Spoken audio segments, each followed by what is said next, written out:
Bismillahirrahmanirrahim. My name is Muhammad Nadeem, Assistant Professor of Statistics, Government Khwaja Rafiq Shaheed College, Walton Road, Lahore.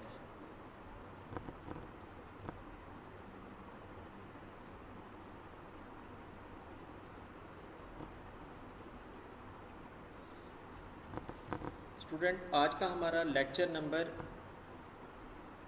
14।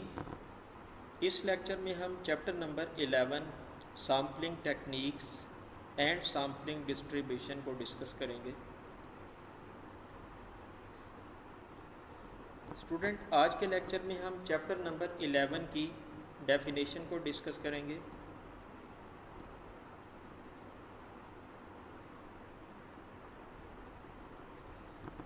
Student, lecture number 14 में chapter number 11 की जो हम definition discuss करेंगे उसमें types of probability sampling, अब इसके types में simple random sampling, stratified random sampling, systematic random sampling and cluster sampling. जी, अब उसके बाद है types of non probability sampling. अब इसमें है purposive sampling and quota sampling. अब उसके बाद हम इसमें डिस्कस करेंगे purposive sample and quota sample, sampling distribution and standard error.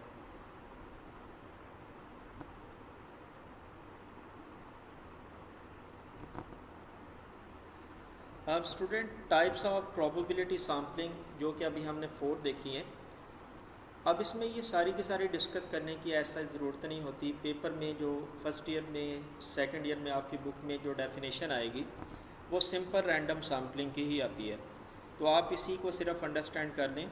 बाकी आप इसमें अगर आप इसे इग्नोर भी कर दें, अगर आप इसे छोड़ भी देंगे तो इसका एज सच कोई आपका नुकसान नहीं होगा।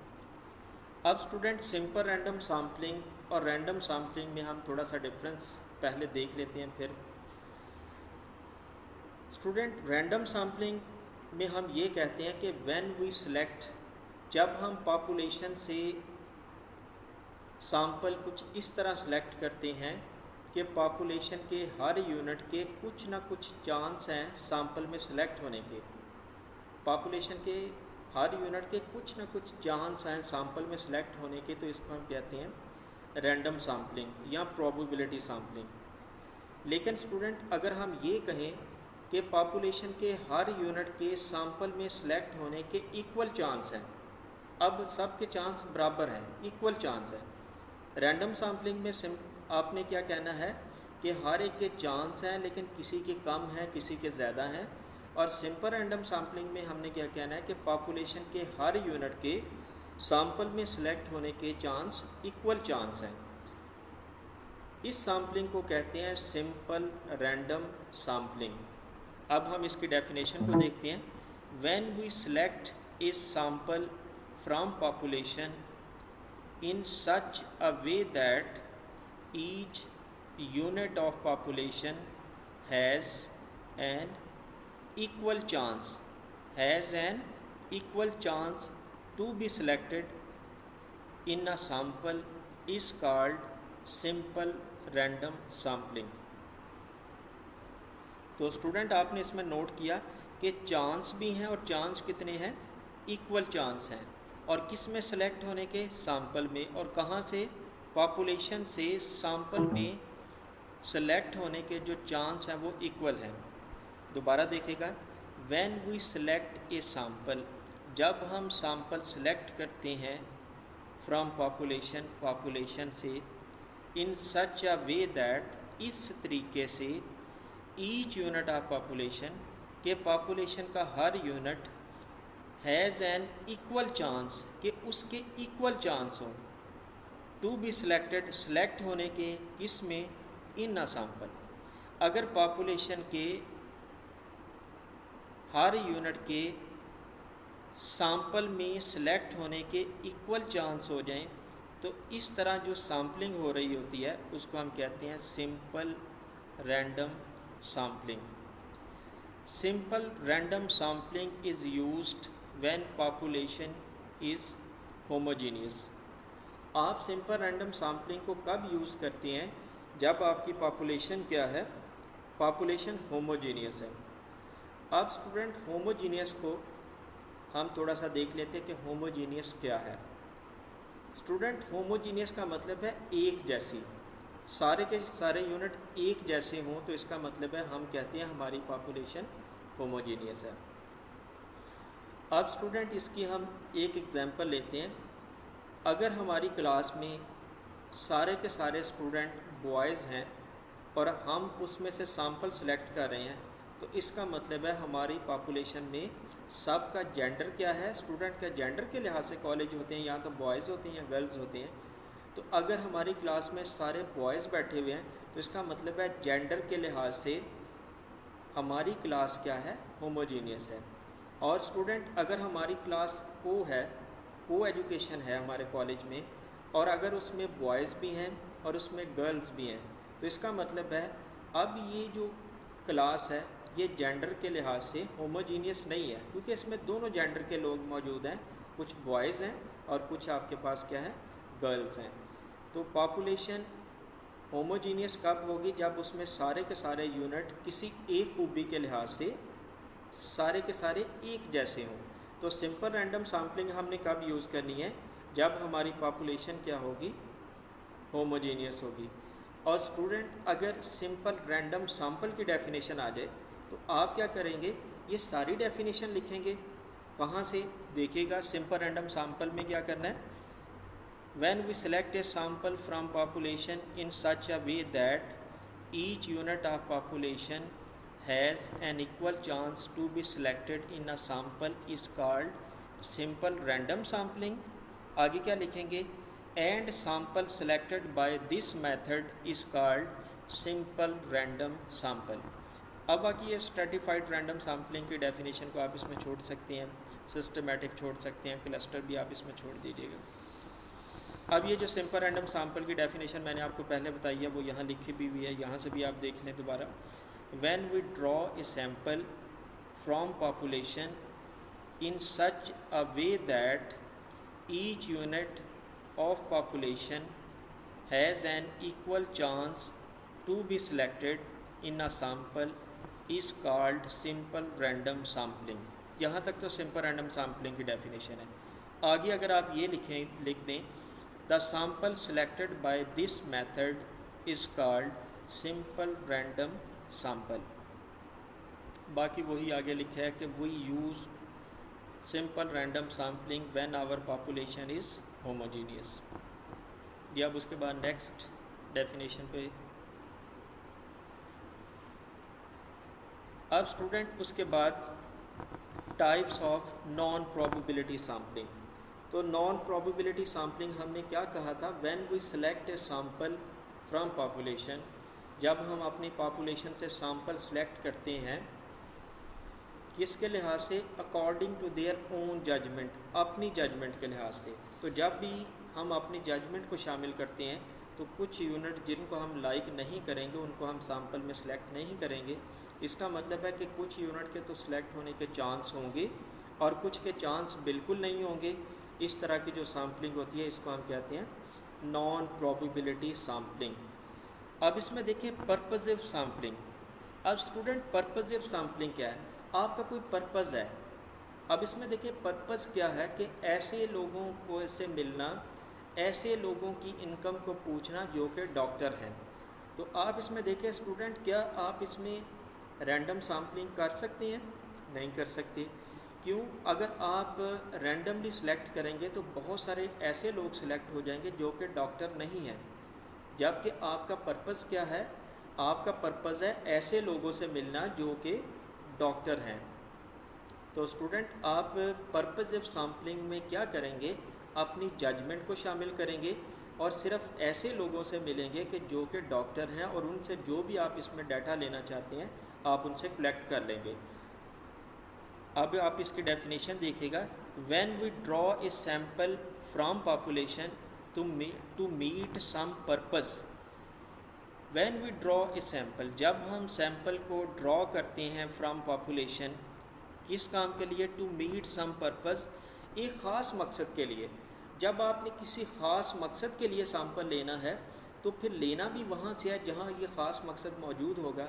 तो इसका मतलब है कि जहाँ आपका मकसद के लोग नहीं हैं या जहाँ आपका मकसद मौजूद नहीं है उनसे आप नहीं मिलोगे, क्योंकि आपका उसमें टाइम ज़ाया होगा। तो मीन के जब आप उन्हें डायरेक्टली सिलेक्ट करोगे तो आप उसमें अपनी पर्सनल जजमेंट को शामिल करोगे, इसीलिए हम इसको कहते हैं नॉन प्रोबेबिलिटी सैम्पलिंग।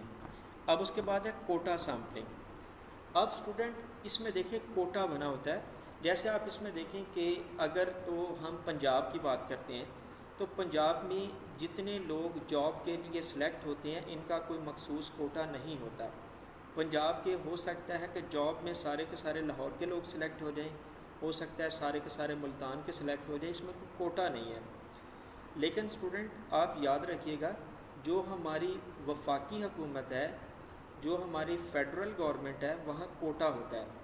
अब कोटे का मतलब ये है कि फॉर एग्ज़ाम्पल अगर रेलवे का जो एक महकमा है, रेलवे का जो आप एक डिपार्टमेंट है, अब ये स्टूडेंट हमारी फेडरल गवर्नमेंट का है। अब फेडरल गवर्नमेंट का मतलब है कि इसमें सूबा पंजाब से भी लोग होंगे, सिंध से भी होंगे, KPK से भी होंगे, बलूचिस्तान से भी होंगे, कश्मीर से भी होंगे और गिलगित बल्तिस्तान का, अगर सपोज़ इन सारों का कोटा है तो इस कोटे के लिहाज से होंगे। अब कोटे में क्या है कि अगर 15 लोग सेलेक्ट करने हैं पंजाब से तो 15 लोग ही पंजाब से सिलेक्ट होंगे, इससे ऊपर पंजाब से नहीं सिलेक्ट हो सकते, चाहे वो कितने भी हाई मेरिट पे क्यों ना हो। अब KP से जो लोग सिलेक्ट होने हैं, अगर वहाँ से 10 लोग सिलेक्ट होने हैं तो वहाँ से 10 लोग ही सिलेक्ट होंगे, चाहे वो कितना भी उनका मेरिट कम हो या ज़्यादा हो, या बलूचिस्तान का इसी तरह मेरिट कम हो या ज़्यादा हो, तो कोटे के लिहाज से सिलेक्शन होती है। तो मीन के इसमें आप अपनी पर्सनल जजमेंट को नहीं शामिल कर सकते। जब पंजाब का कोटा पूरा हो गया तो फिर आपने KPK की तरफ मूव करना है। जब KPK का भी कोटा सिलेक्ट हो गया फिर आप बलूचिस्तान और इसी तरह गिलगित बल्तिस्तान और बाकी जो भी आपका कोटा है उसके लिहाज से आपने सिलेक्शन करनी है जी। अब इसमें डेफिनेशन देखिएगा, when we draw a sample from population according to some pre planned process. अब प्री प्लान का मतलब क्या कि पहले ही प्लान बना हो, प्री का मतलब है पहले बना है। अब पहले प्लान बना होता है ना कि पंजाब की सीट सबसे ज़्यादा हैं, उससे कम KPK की हैं, फिर उससे कम सिंध की हैं, फिर उससे कम बलूचिस्तान की हैं, फिर गिलगित बल्तिस्तान की हैं। तो जब भी आप सैम्पल सेलेक्ट करते हैं, when we draw a sample, जब हम सैम्पल को सिलेक्ट करते हैं फ्रॉम पॉपुलेशन, पॉपुलेशन से अकॉर्डिंग टू के लिहाज से, किसके लिहाज से? प्री प्लान्ड प्रोसेस, पहले बने हुए प्रोसेस के लिहाज से, इसको आप कहते हैं कोटा सैम्पलिंग। अब पर्पसिव सैम्पल क्या है? When we draw a sample from population to meet some purpose is called purposive sampling. Clear student? आगे हम क्या कहेंगे? The sample selected by this method is called purpose sample. और जो purposive sampling के method से सैम्पल सेलेक्ट होगा वो आपके पास पर्पसिव सैम्पल होगा। When we draw a sample from population according to some pre-planned process is called quota sampling. यहाँ तक कोटा सैम्पलिंग की डेफिनेशन है। आगे अगर आप इसको एक्सटेंड कर दें, the sample selected by this method is called quota sample. और जो सैम्पल आप इस मेथड से सिलेक्ट करेंगे उसको हम कहते हैं कोटा सैम्पल। आगे है सैम्पलिंग डिस्ट्रीब्यूशन। स्टूडेंट ये बहुत इंपॉर्टेंट डेफिनेशन है, अक्सर पेपर में आ जाती है। The probability distribution of sample statistic is called sampling distribution. अगर स्टूडेंट आप इसमें देखें कि अगर आप एक टेबल बनाएं, उसके टेबल में फर्स्ट में अगर आप रैंडम वेरिएबल ले लें और नेक्स्ट में आप उस रैंडम वेरिएबल की प्रोबेबिलिटी को ले लें, तो इसको आप कहते हैं, यह आपके पास है प्रोबेबिलिटी डिस्ट्रीब्यूशन। अगर आपने वेरिएबल लिया और साथ वेरिएबल की प्रोबेबिलिटी ले ली, लेकिन स्टूडेंट अगर आप जहाँ वेरिएबल है वहाँ आप कोई सैम्पल स्टैटिस्टिक ले लें, अब सैम्पल स्टैटिस्टिक का मतलब है सैम्पल का मीन ले लें, सैम्पल का वेरिएंस ले लें। अब वेरिएबल लेना है लेकिन वो सैम्पल स्टैटिस्टिक लेनी है। अगर सैम्पल स्टैटिस्टिक वेरिएबल की जगह पे आ जाए और साथ प्रोबेबिलिटी का कॉलम आ जाए तो इसका मतलब है ये जो आपके पास टेबल बन जाता है इसको हम कहते हैं सैम्पलिंग डिस्ट्रीब्यूशन। दोबारा देखिएगा, the probability distribution of sample statistic. Probability distribution किसकी? सैम्पल स्टैटिस्टिक की। स्टूडेंट ये आखिर में एस नहीं आएगा, आप इसे एस को नहीं लिखेंगे। The probability distribution of sample statistic. Probability distribution sample statistic की जो है इसको आप प्रोबेबिलिटी डिस्ट्रीब्यूशन नहीं कहेंगे, इसको हम कहेंगे सैम्पलिंग डिस्ट्रीब्यूशन। लेकिन स्टूडेंट अगर हम इसमें लिख दें the probability distribution of variable, अगर वेरिएबल आ जाए तो वो प्रोबेबिलिटी डिस्ट्रीब्यूशन है, और अगर the probability distribution of sample statistic का आ गया तो इसको हम क्या कहेंगे? Sampling distribution. अब उसके बाद देखिए स्टूडेंट, अभी हमने पढ़ लिया है सैम्पलिंग डिस्ट्रीब्यूशन। तो सैम्पलिंग डिस्ट्रीब्यूशन का अगर आप स्टैंडर्ड डेविएशन कैलकुलेट कर लें, सैम्पलिंग डिस्ट्रीब्यूशन बनाने के बाद अगर आप उसका स्टैंडर्ड डेविएशन कैलकुलेट कर लें तो इसी को हम कहते हैं standard error. The standard deviation of the sampling distribution is called standard error. The standard deviation किसका? Of the sampling distribution, sampling distribution का, is called standard error. Okay student, आज का लेक्चर हमारा यहाँ एंड हो गया। स्टूडेंट आप हमारे यूट्यूब चैनल को लाइक करें, अपने दोस्तों के साथ शेयर करें। अगर आपको ये पसंद आया चैनल तो आप अपने दोस्तों के साथ लाजमी शेयर करें, लाइक भी करें। इससे हमारे चैनल की हौसला अफजाई होती है। आप इसको सब्सक्राइब भी करें और अपने दोस्तों को भी के साथ शेयर करें और उनको भी कहें कि वो इसको लाइक भी करें और सब्सक्राइब भी करें। ओके स्टूडेंट, अल्लाह हाफिज़।